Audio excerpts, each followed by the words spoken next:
Hello guys, how it's going with you today? I'm gonna show you the correct way how to fix and solve this problem on Play Store on your phone. Just watch this video till the end. So let's start. First, now you have to go and open the settings of your phone. Then go directly to apps. On apps here, as you can see, you'll find all the applications that you have on your phone. You will search now just for Play Store.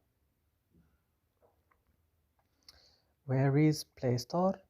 When you found it, you have now to open it. Wait, where is Play Store?